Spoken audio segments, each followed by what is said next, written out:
혹시 사슴 봤어요? 사슴.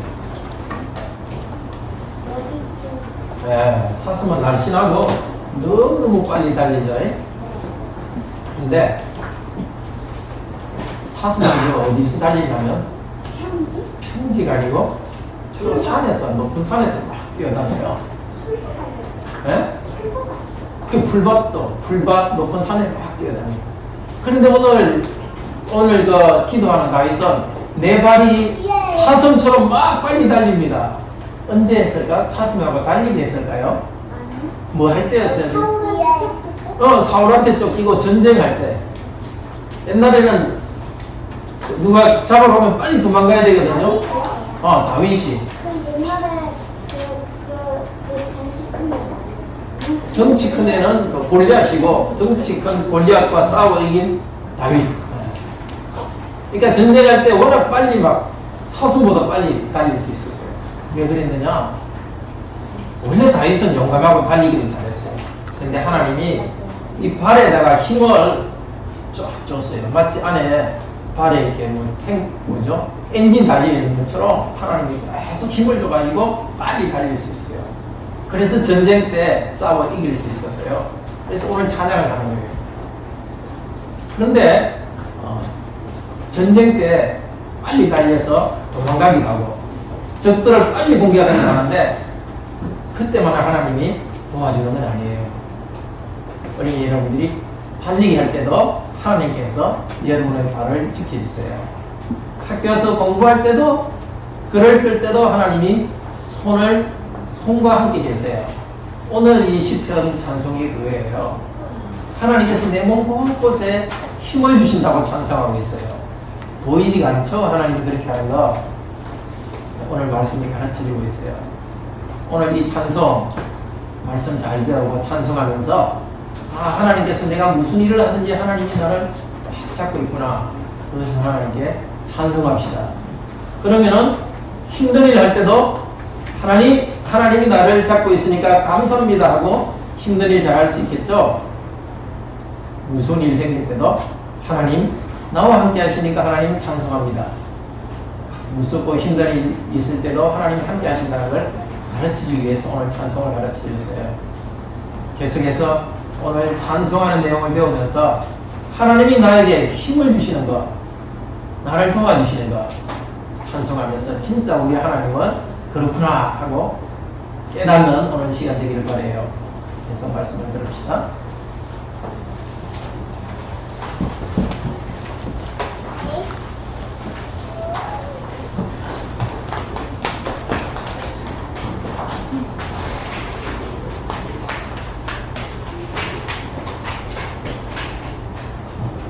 함께 기도드립시다. 자비로우신 하나님, 우리에게 가장 좋은 선물인 말씀을 우리에게 주시니 감사합니다. 우리가 어떻게 하나님께 말씀드리고 어떻게 찬양해야 될지 잘 모르는 저희들을 이렇게 가르쳐 주시니 감사합니다. 저희들에게 부드러운 마음을 주셔서 말씀을 잘 배울 수 있도록 하시고, 그래서 이 말씀으로 말씀을 듣는 이 순간에도 우리를 계속 돌보시고 우리 손을 붙들고 계시고 발을 붙들고 계신 하나님을 찬양하게 하소서. 이 찬양 가운데 우리가 성령으로 충만하도록 성령님 우리를 충만케 하여 주소서.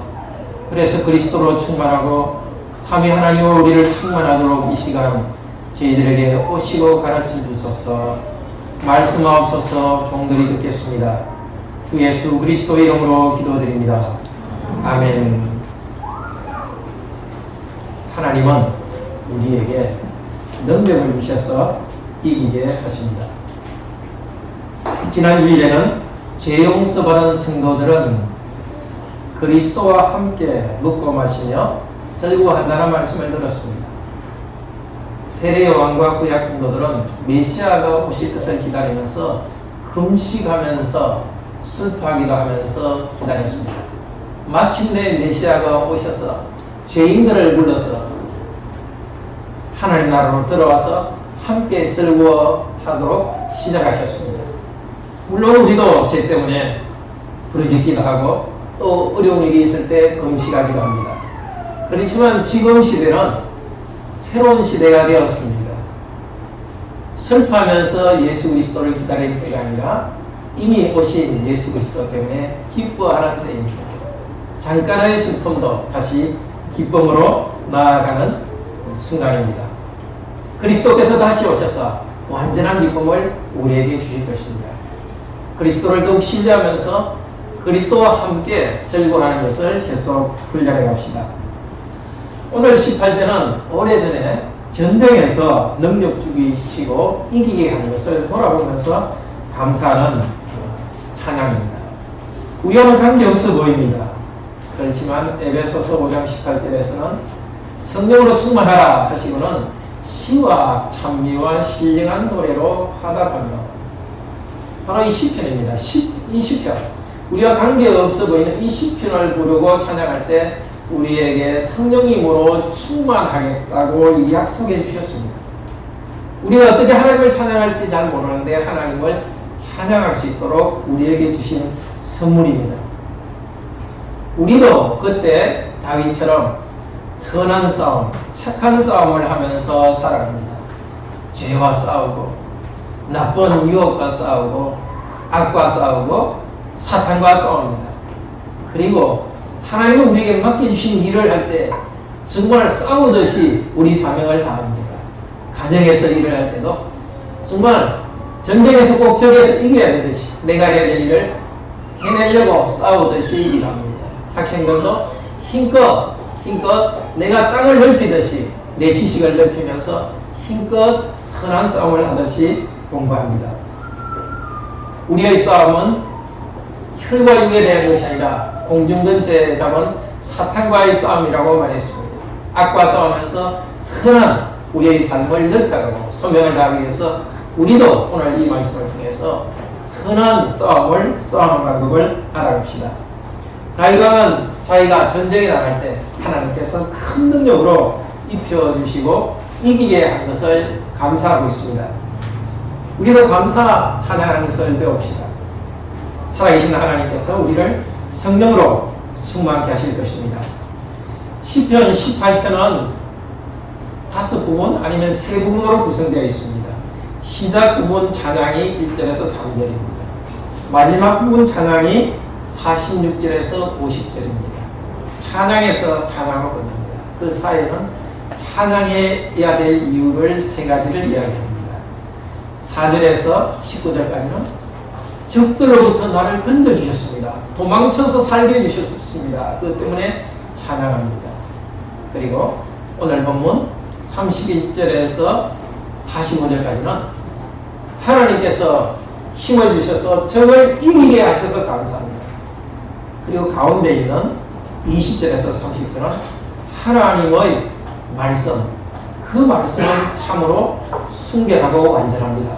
그 말씀대로 할 때 하나님께서 길을 열어주십니다. 가운데 말씀이 딱 있습니다.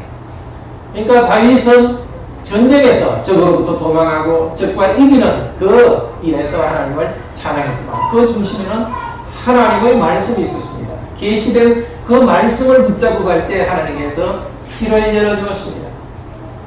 오늘 본문에서는 하나님 말씀에 대해서는 말하고 있지 않지만 전체의 흐름은 하나님의 계시된 말씀을 따라갈 때 우리 인생 길을 하나님께서 승리하게 하신다는 내용을 담고 있습니다.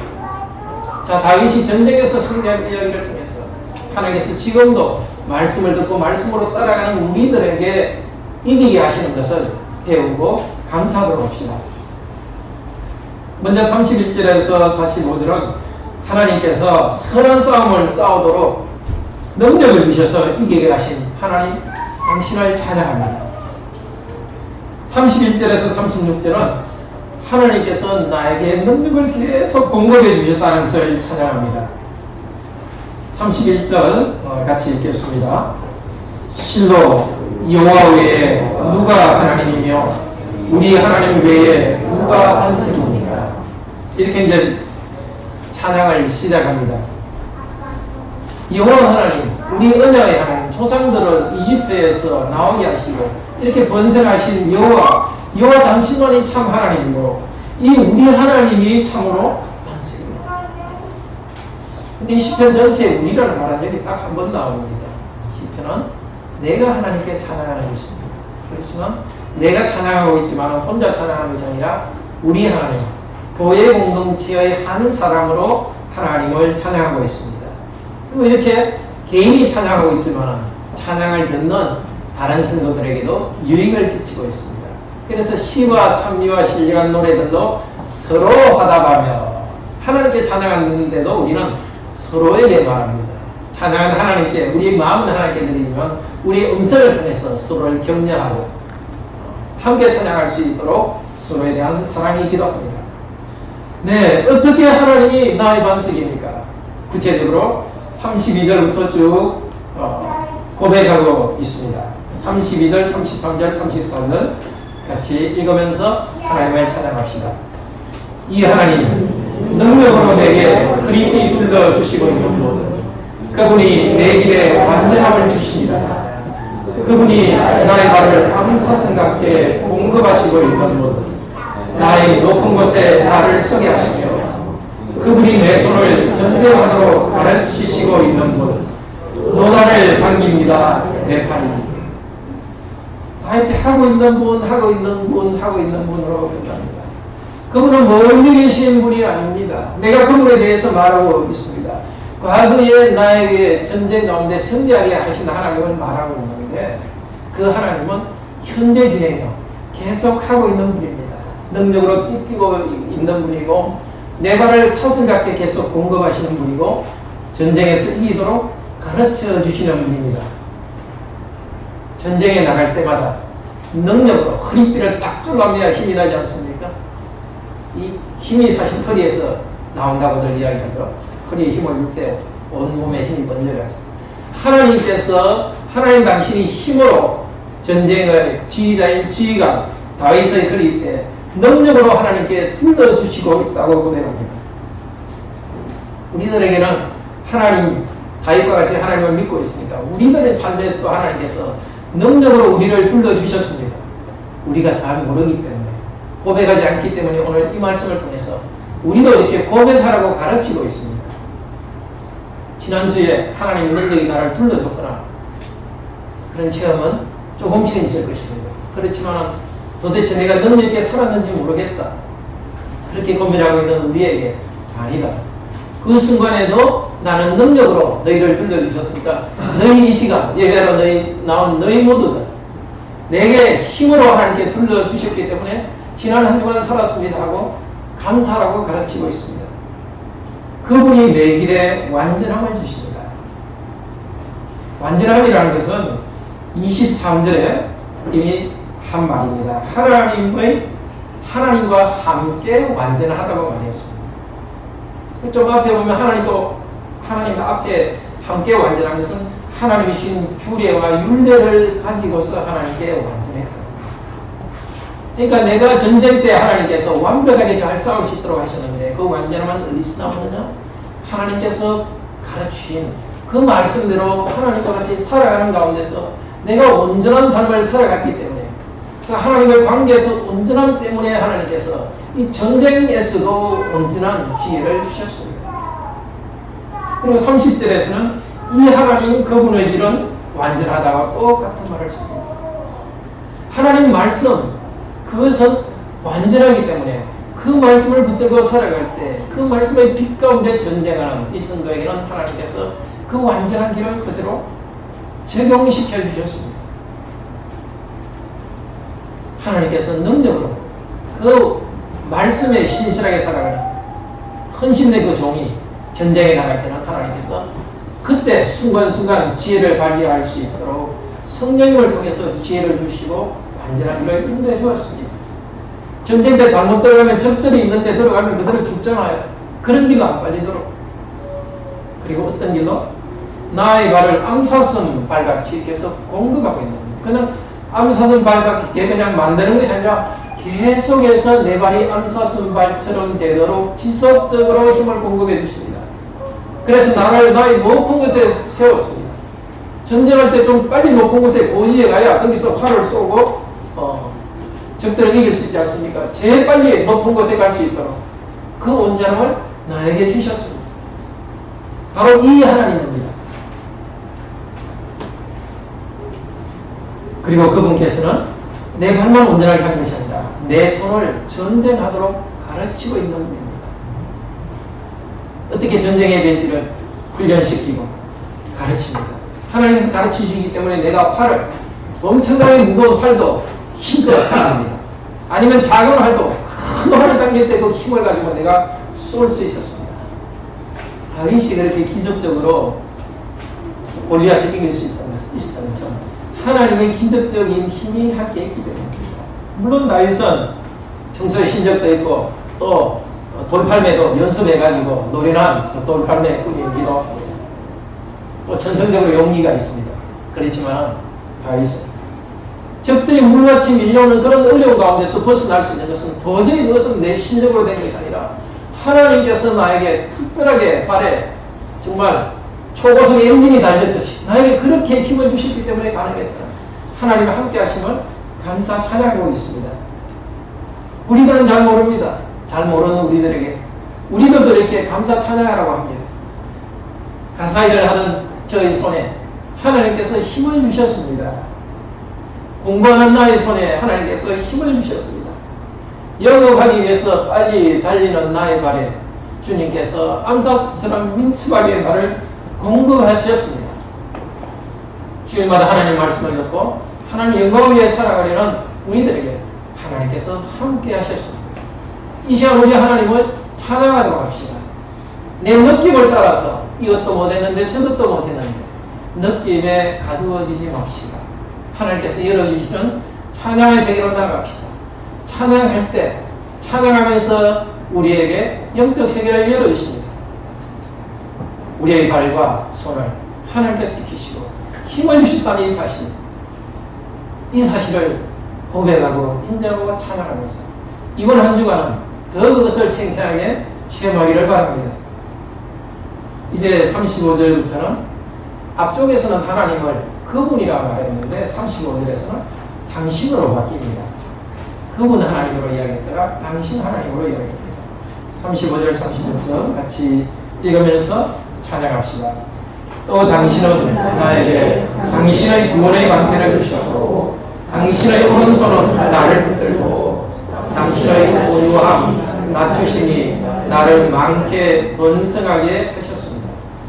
내 걸음을 36절 계속 읽습니다. 내 걸음을 당신이 나의 아래에 넓게 하셨고 내 발목을 당신이 미끄러지지 않게 하셨습니다. 나와 함께 하셨던 하나님 그분에 대해서 말했습니다. 아마 그분에 대해서 말할 때는 이 말을 하는 다른 성도들이나 아들 솔로몬이 듣고 있었을 것입니다. 그 하나님에 대해서 말하면서 찬양했습니다. 그런데 이제는 그 하나님, 과거에 함께 하셨던 그 하나님을 이야기하다 갑자기 당신이라고 이야기합니다. 왜 갑자기 당신으로 말합니까? 그때 함께 하셨던 하나님에 대해서 이야기하지만 그분은 멀리 계신 게 아니라 당신으로서 바로 내 곁에 계시기 때문입니다.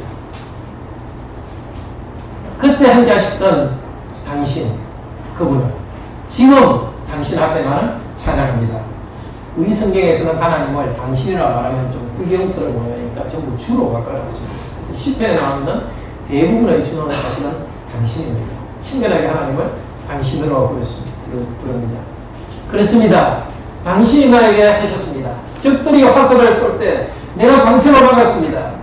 그렇지만 내가 방패로 막는 것보다 당신 자신이 나의 방패가 되어 주셨습니다. 내가 너무 힘들고 지쳐서 방패를 들 수 없어 손이 밑으로 내려갈 때는 하나님 당신의 오른손이 나를 붙들어 주셔서 내 손이 다시 힘을 얻어서 적들의 화살을 막아내게 하셨습니다. 내 손을 가르쳐 전쟁하도록 가르치신 그분께서는 막상 전쟁에 나갔을 때 내가 쓰러지려 할 때는 직접 내 손을 붙들어 가지고 힘을 주셨습니다.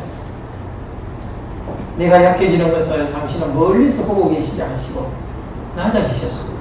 온유하게 낮아지셔서 가까이 오셨습니다. 나를 많게 번성하게 하셨습니다. 많게 크게 했다는 뜻도 있고 생겨고 번성을 할 때 그것과 같은 뜻입니다. 어쩜 이 한 단어를 통해서 하나님 나를 살려주실 뿐만 아니라 이제 내 후손도 번성하도록 하나님께서 이끌어 주셨습니다. 내 발을 암사선 밟게 하신 당신께서는 내가 도망갈 때 내 발목이 삐지 않도록 미끄러지지 않도록 나를 붙들어 주셨습니다. 내 걸음이 내 안에서 넓어지도록 당신이 하셨습니다. 전부 내가 한 행동인데 전부 주어는 당신으로 바꿔놨습니다. 넓게 했다는 것은 19절에 나온 말입니다. 강한 원수들이 물결처럼 몰려올 때에 나를 넓은 곳으로 나오겠습니다. 적들이 물결처럼 확 밀려올 때 그때 벗어날 길이 없었는데 그 벗어날 길을 넓혀주시고 그 하나님을 찬양합니다. 전투 중에 있는 다윗의 온몸을 하나님께서 감싸고 있었습니다. 전투할 때도 온유한 하나님은 낮아지셔서 겸손하여서 같이 있어 주셨습니다. 바로 지금 찬양하고 있는 이 순간에요. 겸손하신 하나님, 너는 나를 당신으로 불러라 하시면서 그 찬양을 듣고 계십니다. 예수 그리스도의 이름으로 세례받은 우리 모두는 그리스도로 옷 입혀 주셨습니다. 갈라디아 3장에서 세례받은 우리들은 모두 그리스도로 옷 입었습니다. 우리가 볼 수 없지만 다윗이 말하는 이 감싸움, 그 감싸움이 우리 가운데 있어 왔습니다. 에베소서 6장에서도 진리의 허리띠를 두르라고 말씀하십니다.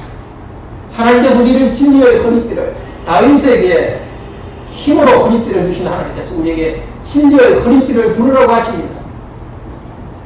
이미 우리의 마음과 가슴과 뼈에 하나님 말씀을 주셨습니다. 그 말씀이 능력이 있기 때문에 다시 말씀의 능력을 체험하라고 하십니다. 믿음의 방패를 가지라. 구원의 방패를 주셨습니다. 다윗에게 구원의 방패를 주신 하나님께서는 우리에게도 구원의 투구를 쓰라 합니다. 믿음의 방패를 들으라고 합니다. 보이지 않는 무기입니다.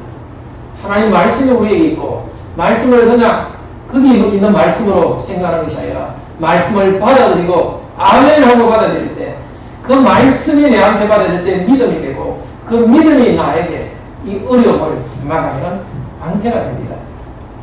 다윗은 왕으로서 땅을 다스리고 정복하기 위해서 나갈 때 하나님의 능력이 감쌌습니다.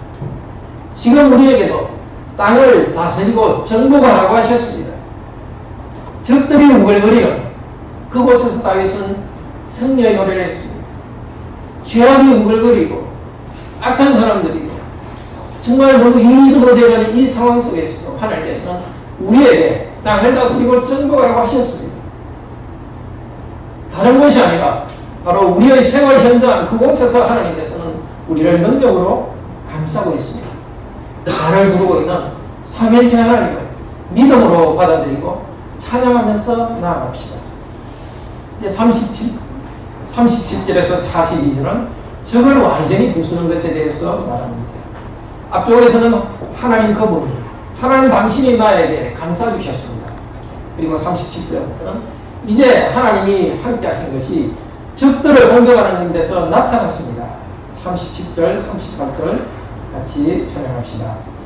내가 내 원수들을 따라가 붙잡으니 저희가 망하게 하기까지는 돌아오지 않습니다.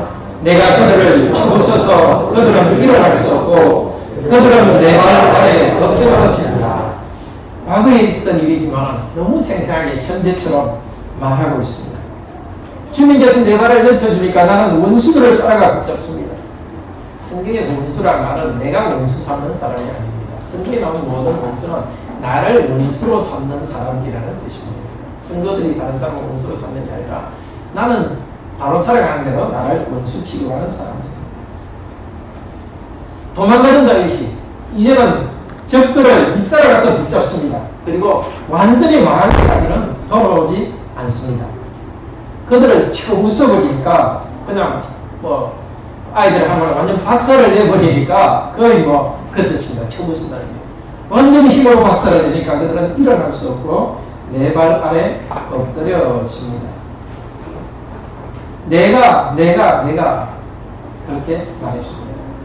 근데 다시 39절 40절부터는 다시 당신으로 바뀝니다. 내가 이렇게 했지만 당신이 한 것입니다. 39절, 40절 찾아갑시다. 당신이 전쟁케 하시려고 능력으로 내게 허리띠를 둘러주셨고 나를 대하여 일어나는 자들을 당신께 물게 하셨습니다. 내 원수들을 당신이 나에게 주셨고 그 목들을 나를 미워하는 자들 그들을 내가 멸망시킵니다. 내가 적들을 완전히 굴복시킨 것은 당신이 능력으로 내이돌려 주시기 때문입니다. 처음 시작했던 말을 반복합니다.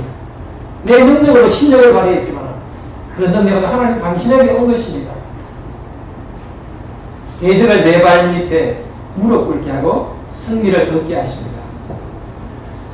우리 개혁 성경에는 적들의 그 덩이라고 이야기하는데 39절에 40절에 덩이라기보다 목이라는 뜻이 있습니다. 그러니까 적들이 넘어진 다음에 발로서 적의 목을 꽉 밟고 있는 그런 모습입니다. 적의 목을 밟고서 나를 미워하는 자들 그들을 내가 멸망시킵니다. 언뜻 보기에는 꼭 폭력 만화 영화처럼 너무 신나게 말하는 것 같습니다. 그러나 다윗은 사람 죽이는 것을 좋아하는 사람이 아니었습니다. 참으로 온유한 사람이었습니다.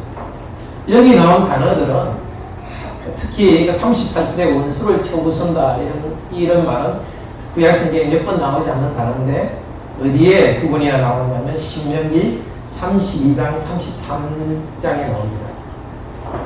신명기 32장 39절에서는 하나님께서 당신을 대적하는 자들을 상하게 하신다고 합니다. 또 신명기 33장 11절에서는 선택한 백성들을 멸망시키려 하는 자들을 하나님께서 상하게 하신다고 합니다. 지금 다윗은 개인으로서 자기를 힘들게 하는 사람을 복수한 것이 아닙니다. 하나님께서 하나님의 백성들을 멸망시키는 하나님의 적들에 대해서 심판을 하십니다.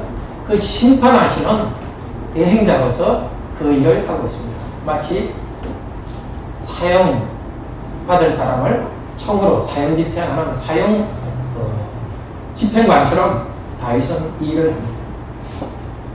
하나님이 하셨습니다. 그리고 적들이 얼마나 비참한가를 좀 비웃으면서 말하고 있습니다. 41절, 42절 같이 찬송합시다. 그들이 부르짖으나 구원자 없고 여호와께 해도 그분은 그들에게 대답지 않았습니다. 내가 그들을 바람아 먼지같이 갈았고 거리의 진흙같이 쏟았습니다. 부르짖어도 똑같은 말이 6절에 나왔습니다. 내가 판단해서 하나님께 부르짖었다. 다윗도 이 비슷한 일을 당했습니다. 적들이 자기를 갖다가 죽이려고 하고 하마터면 넘어져가지고 적들이 자기 목을 밟고 하마터면 죽임 당할 뻔했습니다. 그때 다윗은 하나님 도우소서 하고 부르짖었습니다. 그랬더니 하나님께서 능력을 다하셔서 번개를 치게 하시고 그냥 다윗의 힘을 주셔서 일어나게 하셨습니다. 그렇지만 적들은 부르짖지만 구원자가 없습니다. 그들은 바알을 신이여 부르짖지만 바알이 없기 때문에 정말 인간의 힘이 다했을 때 바알은 일하지 않습니다.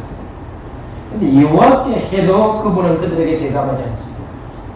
이걸 보면 적들이 여호와 이름을 부르면서 구원해달라고 부르짖은 것 같습니다. 아마 고대 시대에는 바알을 믿는다 하지만 바알 안 되면 이 신도 이름을 부르고 저 신 이름 부르기도 하니까 바알 안 되니까 여호와 이름도 부르고 적들이 그렇게 했는지는 모르겠습니다. 아니면은 이 적은 하나님의 백성이라고 하는 사람들 중에 적일 수가 있습니다. 여호와 이름을 부르면서 다윗을 죽이려고 한 사람, 사울과 같은 사람, 다윗의 아들 압살롬과 같은 사람, 하나님 이름을 부르지만 그러나 경건하지 않은 사람, 하나님 이름을 부르면서 하나님의 백성을 멸망시키는 사람, 그들은 우선은 좀 성공할지도 모릅니다. 일이 잘 될 때는 하나님의 축복해 주시나 보다 생각하겠지만 정작 위기가 왔을 때 하나님께 부르짖어도 하나님은 싸늘하게 응답하지 않습니다. 다윗은 지금 비웃고 있습니다. 나는 주님께서 부르실 때 대답했지만 그들은 내가 있었던 그런 위험에 처했을 때 아무 도와주는 신도 없고 여호와 하나님도 도와주지 않습니다. 그러면서 여호와 하나님을 또 간접적으로 찬양하고 있습니다. 내가 그들을 갈아서 바람 앞에 먼지처럼 날려버렸습니다. 너무나 생생한 말을 합니다. 바람 앞에 먼지처럼 날아가는 그들을 다시 모아가지고 물에 비벼서 진흙같이 땅에 쏟았습니다. 완전히 막 수치스럽게 완전히 멸망시킨 것. 아마 정말 처참하게 이렇게 피 흘리며 죽인 그런 것을 갖다 시적으로 묘사하고 있는 것 같습니다. 뼈를 가루를 내서 버리고 그냥 살이 피에 범벅이 된 것을 이렇게 그냥 진흙 쏟아버리듯이 이렇게 말하는 것 같습니다. 다시 다윗은 이렇게 피 흘리는 것을 좋아하는 사람은 아닙니다. 개인 감정으로 한 것이 아닙니다. 하나님께서 심판을 집행하라 하기 때문에 왕으로서 집행하는 것입니다. 우리들은 이런 시편을 읽을 때 나를 힘들게 하는 누구를 생각합니다.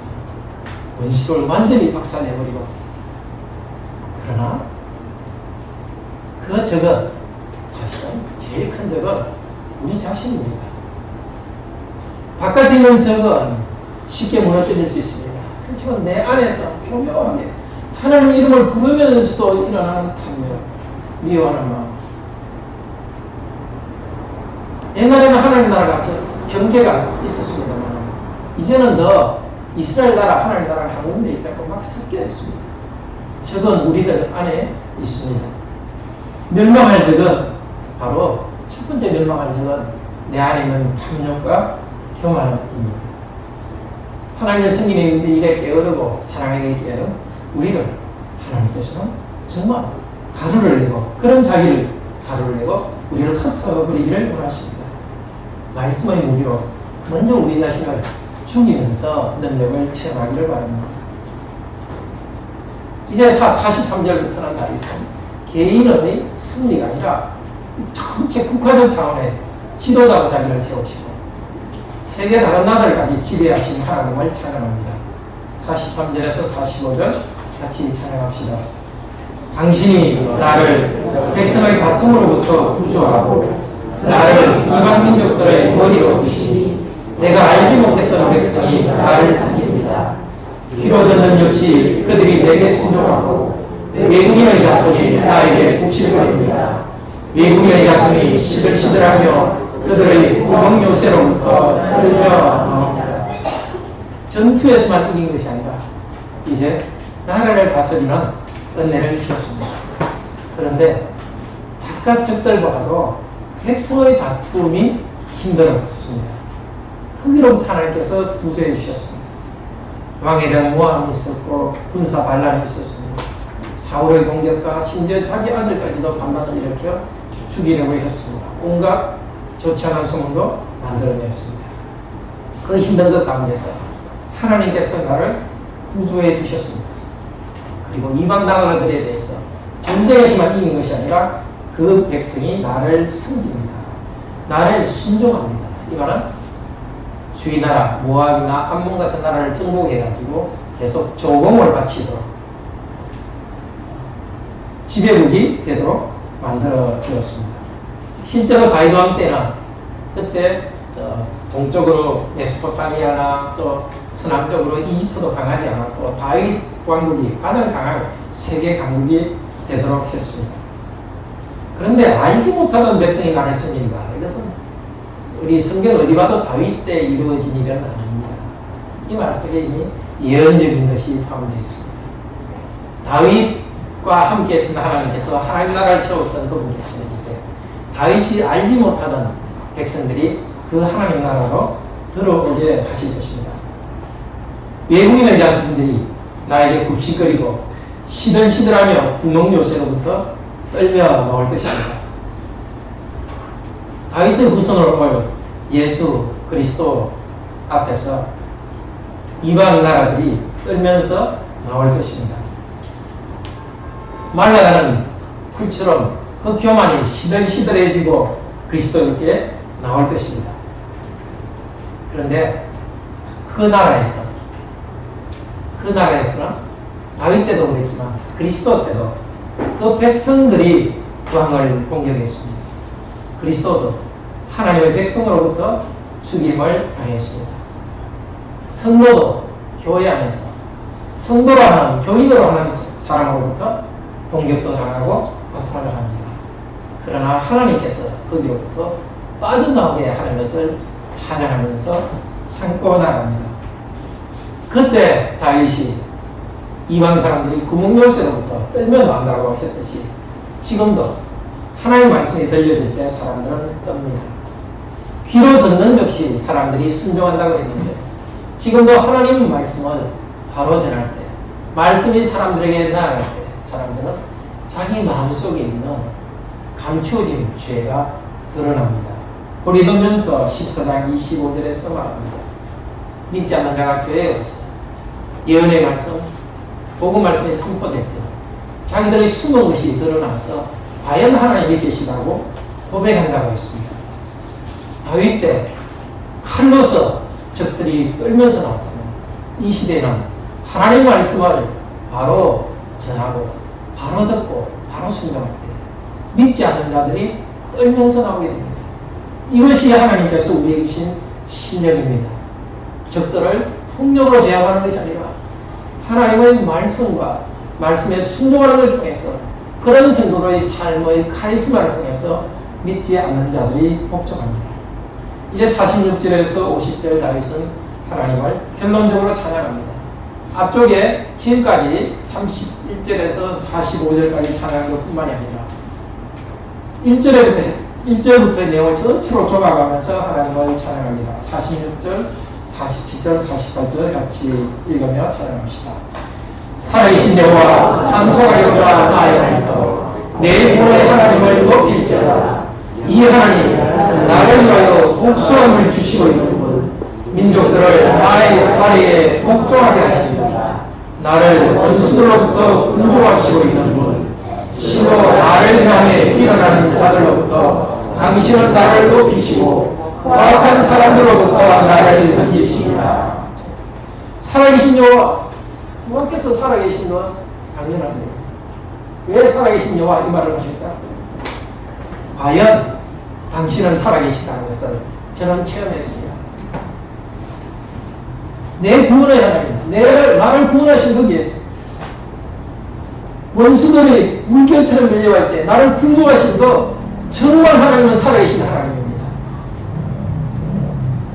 그리고 원수들을 내가 지배할 수 있도록 힘을 주신 하나님 당신은 살아계신 분입니다. 그리고 하나님을 높입니다. 우리들도 그렇게 해야 합니다. 지금까지 하나님께서 우리에게 생명을 주셨고 이 많은 위험 가운데서 우리를 지켜주셨습니다. 특별히 많은 죄악과 유혹이 있는 가운데 이 정도가 우리가 거룩을 향해 나아갈 수 있도록 하나님께서 은혜해 주셨습니다. 우리 힘이 아니라 하나님께서 나의 반석이 되시고 지켜주시기 때문에 감사 찬양합시다. 아직 부족하고 내가 변화해야 될 것이 많지만 그럼에도 불구하고 하나님께서 나를 붙들어 계시니까 살아계신 여호와 찬송하리로다 나의 반석. 하나님을 높입니다. 그런데 하나님을 높이는 이유는 48절에 당신은 나를 높이시고 포악한 자들로부터 던지시고 하나님 나를 먼저 높여주셨습니다. 이방인을 다스리도록 높여주셨습니다. 여기 있는 우리들도 하나님께서 높여주셨습니다. 같이 어릴 때 자란 친구들 중에는 하나님을 알지 못하고 참으로 천박한 삶을 사는 사람들이 많이 있다는 걸 알 겁니다. 여러분에게 우리에게는 복음을 주셨습니다. 여러 어려움은 있다 하더라도 고상한 삶을 우리는 살고 있습니다. 하나님께서 높여주셨습니다. 외모를 가지고 이야기할 때나 경제적인 가지고 이야기할 때나 지식을 가지고 이야기할 때는 좀 부족함이 있을지도 모르지만 거룩함에 있어서는 고상한 삶을 사는 데 있어서는 비교할 수 없을 정도로 하나님께서 높여주셨습니다. 주일마다 말씀을 듣는 우리에게 새로운 동기를 주시고 있습니다. 하나님께서 나를 높여주셨으니까 우리도 하나님을 높입시다. 우리가 당연히 해야 될 의무입니다. 하나님을 높이는 사람을 하나님께서는 계속 높여주십니다. 이것도 안 해주셨고 이것도 힘들고 저것도 힘들고 그렇게 불평하지 마시고 나에게 구원을 은혜를 주셔서 새로운 나라 하나님 나라에 들어오게 한 이 사실 이 때문에 하나님을 높입시다. 그럴 때 하나님께서 우리를 계속 높여주실 것입니다. 그리고 하나님 나라를 위해서 쓰임받도록 필요한 것들도 주실 것입니다. 그냥 돈이나 건강이나 어떤 것을 구하지 마시고 하나님을 높일 수 있도록 그게 필요한 것을 주시옵소서 하고 기도하고 찬양하기를 바랍니다. 이제 다윗은 이 찬양을 온 이방 민족들 가운데서 찬양하겠다고 합니다. 49절 50절 같이 찬양합시다. 그러므로 내가 이방 민족들 중에서 당신께 감사하며 여호와여 당신의 이름을 노래하겠습니다. 그분의 왕의 구원을 크게 하시고 있는 분, 그분의 희롱 부흥 받은 자에게 인자를 행하시고 있는 분, 다윗에게 그리고 그의 씨에게 영원히. 하나님께 감사한다고 했는데 이제 49절로 성전에서 제사드리고 예배하면서만 감사하지 않겠습니다. 이방 민족 가운데 하나님께 감사하며 찬양하겠습니다. 당신의 이름을 노래하겠습니다. 아마 다윗은 자기가 정복한 나라에 가서 하나님의 이름을 찬양했을 것입니다. 다윗의 아들 솔로몬 때는 멀리서 하나님의 이름을 듣고서 시바 왕에 와서 하나님을 찬양했습니다. 당신이 참으로 복되다 하면서 찬양했습니다. 솔로몬 왕 때 두로 왕이 솔로몬 때문에 하나님을 찬양했습니다. 이방 사람들이 다윗 때문에 이스라엘 왕들 때문에 찬양하는 것은 그들의 찬양의 말 때문만은 아닙니다. 눈에 보이는 성취가 있기 때문입니다. 물질적 번영이 있었고 경제적 복지가 있었고 그 이방 나라와는 다른 따뜻함이 있었기 때문입니다. 오늘도 성도들은 이방 세상 가운데서 찬양하도록 합시다. 교회에서 오늘 찬양했습니까? 집에서도 직장에서도 찬양합시다. 기회가 있으면 찬송도 하십시다. 기회 있으면 복음을 전합시다. 그렇지만 항상 우리의 모든 손동작과 우리의 모든 발, 웃음, 모든 것들이 하나님 위한 찬양이 되도록 합시다. 에베소서 1장에서는 우리로 하여금 그분의 영광과 찬송이 되게 하는 것이 하나님의 목적이라고 했습니다. 우리의 삶이 한편의 찬송시처럼 되는 것이 하나님의 목적입니다. 다윗은 이제 내가 말로도 이제 삶으로도 하나님을 찬양하겠습니다. 그리고 찬양할 이유를 요약적으로 말합니다. 당신이 찬양을 받을 이유는 47절, 48절, 50절 계속 그분 처음 시작했듯이 현재로서 하나님을 말합니다. 나를 위해 복수함을 주시고 있는 분, 원수들로부터 구조하고 있는 분, 그분의 왕을 구원을 크게 하시고 있는 분, 인자를 행하시고 있는 분, 하나님은 현재 진행형이십니다. 과거의 다윗의 삶에서 함께 하신 하나님, 찬양할 때도 함께 하고 있고 지금도 현재 진행형으로 함께 하십니다. 그분은 다윗은 그분의 왕이라고 이름을 바꿉니다. 자기를 그분의 기름 부은 자라고 소개합니다. 다윗에게 주신 이 축복은 단순히 다윗 개인만을 위해서 아닙니다. 직분자로서 왕으로서 사명을 다할 수 있도록 주께서는 은혜를 주셨습니다. 메시아로서 그리스도로서 기름 부음 받았다는 것이 히브리어 말로 하면 메시아고 헬라 말로 하면 그리스도입니다. 메시아와 그리스도로서 다윗이 이 일을 하도록 하셨습니다. 오늘도 하나님께서 우리를 돌보시는 것은 우리의 선행 때문에 돌보시는 것이 아닙니다. 하나님께서 그리스도 안에서 직분자가 우리를 불러주셨기 때문입니다. 우리에게 맡은 사명 때문에 하나님 형상으로 새롭게 하셨기 때문에 하나님은 우리들에게 인자를 행하십니다. 인자는 지난주에도 말했지만 내가 자비를 원하고지 제사를 원하지 않는다. 그거와 같은 말입니다. 히브리 말로 뭐라 그랬죠? 헤셋. 하나님이 먼저 사랑해 주시고 끝까지 사랑하십니다. 다윗이 전쟁 때 보여주신 그 하나님께서 은혜, 왕국을 다스리도록 하신 하나님께서는 다윗 자신에게 그 씨에게 영원히 언약적 사랑을 베풀어 주실 것입니다. 그것 때문에 찬양하고 있습니다.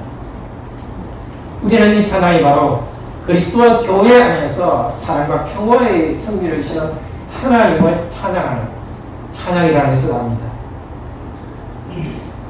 오늘 49절을 로마서 15장 9절을 인용합니다. 로마서 15장 9절입니다. 이러므로 내가 열방 중에 주께 감사하고 주의 이름을 찬송하리라. 예수 그리스도께서 이 시편을 가지고 찬송하셨다고 로마서 15장은 말하고 있습니다. 그분의 기름 부은 그분의 그리스도께서 오셔서 이 찬양으로 찬양했습니다. 그리스도는 유대 땅에서 죽으셨지만 그리스도의 제자들이 그리스도를 전파했고, 이제 이스라엘 한 땅이 아니라 온 땅에서 하나님을 찬양하고 있습니다. 그리스도의 이름으로 온 세계 곳곳에서 교회에서 하나님을 찬양하고 있습니다. 찬양하는 그곳에 그리스도께서 계셔서 찬양을 인도하시면서 하나님을 찬양하고 있습니다. 그리고 로마서 15장 1절은 그리스도께서 찬양하신다고 하면서 15장 1절은 우리 강한 자들이 약한 자를 받을지니라. 분명히 오늘 시편에서는 여호와께서 나를 강하게 하셔서 원수를 박살내게 하셨습니다. 이렇게 했는데, 원수를 완전히 가루로 만든 그 왕중의 왕 그리스도께서는 원수를 갈아버릴 정도로 그렇게 무너뜨리지 않았습니다. 원수를 찌르는 대신에 자기를 찌르셨습니다. 자기를 십자가에 못 박은 그들을 대신에 그리스도 당신을 찌르셨습니다. 그렇기 때문에 그리스도의 승리, 그리스도께서 성령에게 주신 승리도 무력으로 적들을 굴복시키는 것이 아니라 사랑의 승리요 평화의 승리입니다. 기름 부은 자로서 그리스도께서 오셔서 적들이 흘려야 될 피를 대신 흘리셨습니다. 적들의 뼈가 가루가 되어야 됐는데 그분이 부서지셨습니다. 그리고 언약의 신실하신 사랑으로 우리를 원수된 우리를 하나님과 화목시켰습니다. 우리들에게도 그리스도처럼 하라고 하십니다. 로마서 12장 14절에서는 너희를 핍박하는 자를 축복하고 저주하지 말라. 그리고 원수를 사랑하라고 하셨습니다. 에베소서 6장 10절에서 13절은 우리의 싸움은 사람들과의 싸움이 아니라 사람들 속에 있는 악한 성향들, 사탄과의 싸움이라고 합니다. 이 싸움은 사랑의 싸움이고 평화를 위한 싸움입니다. 그리스도께서는 죽음을 통해서 죽음에 들어가셔서 죽음의 왕인 사탄을 굴복했습니다. 죄에 대한 저주를 받으시면서 죄를 이기셨습니다. 우리에게 이 세 나라 백성 그리스도의 깃발 아래 이제 싸우러 가십니다. 능력으로 끝대우신 그분께서는 우리 능력 있는 자들이 약한 자들을 받으라고 하십니다. 그럴 때, 약한 자들을 받을 때 그들은 자기들의 좁은 세계로부터 떨며 나올 것입니다. 사도행전 16장에서는 사도 바울이 감옥에 이방인 나라에서 빌립보 감옥에 갇혔습니다. 그때 사도 바울은 하나님을 찬양했습니다.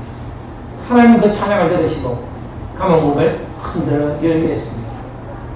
감옥을 지키던 로마 사람은 자기 죄수가 도망간 줄 알고 무서워서 자결하려고 했습니다.